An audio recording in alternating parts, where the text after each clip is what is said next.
"You better calm down," he said in his warm, reasonable voice, a voice like expensive red wine. But his hand was already on the door. She launched out of her seat, threw herself at him, pummeled his shoulder. "Get out!" Johnny got out of the car, shut the door, and she watched his silhouette disappear into the night. She drove aimlessly. Her senses had abandoned her. She drove, not seeing the streets, not hearing the music. She drove for an hour or more and wept like a child. For an eternity, she circled the block around her house, unable to find a parking space through her tears.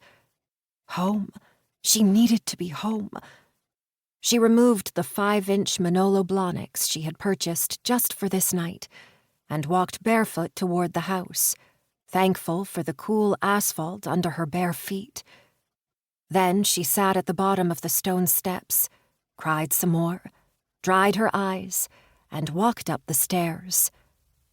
On the other side of Paris, Johnny and his brother Steve were leaving the bar Rue des Pyrénées. They were laughing. Steve could barely walk.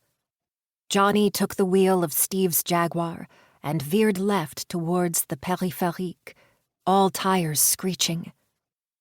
By the time Annie entered her house, Johnny and Steve were already dead. Chapter 1. Janvier. 10 years ago, back in the land of cheeseburgers and donuts, Annie didn't give a thought to what she ingested. These days, food with a capital letter, thinking about it, talking about it, preparing it, and ultimately gaining an unacceptable number of kilos on it, at least unacceptable by Parisian standards, was pretty much the obsession. In fact, the day before, she must have hit some kind of gustatory bottom when she bought the Bible de Beurre on an empty stomach. This was a cookbook solely devoted to butter, a Bible to its ode, no less. Last night, after putting the boys to bed, she had mustered the nerve to peer at the croissant recipe. Had she cringed when she discovered that those innocent-looking pastries she had wolfed down without the slightest suspicion over the last 10 years were essentially composed of 99% butter? Absolutely. Had this stopped her from jumping straight into the preparation of her own croissant? Apparently not. So maybe this was her therapy. Butter. She needed the butter, she reasoned, and wads of it. She needed the butter because she was grieving. That is, of course, if what she felt was indeed grief, and not rage. She preferred that it was grief and not rage that had made her gain 30 pounds and growing since the night of the accident.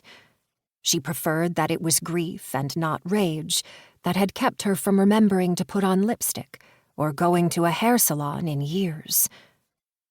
No matter how anxiously she stared out her window, Paris stubbornly refused to wake up. It was 6 a.m, and there was no sign that daylight would ever break. Today, again, she'd awakened at 4, feeling restless and lonely.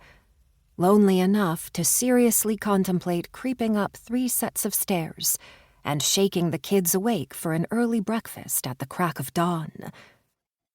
She was still in her bathrobe, uncombed, unwashed, but the shower would have to wait. The water pipes tended to scream like a cat in heat at the slightest provocation, and the kids needed their sleep. So she searched the walls and high ceilings of her kitchen for a task, preferably a brutal one, to occupy her for an hour. But the ancient tile floor was already immaculate, her collection of colorful flea market finds well organized on the open shelves.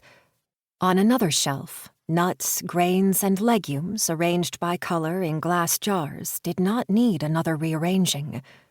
Chicken soup already simmered on the antique stove, and on the Carrera marble countertop were the 12 adorable miniature croissants prepared last night, all virginal and doughy, ready to pop into the oven and her mouth. With the gentle bubbling of the soup as soundtrack to her morning, and the smell of yeast, cooked vegetables, and fresh brewed coffee.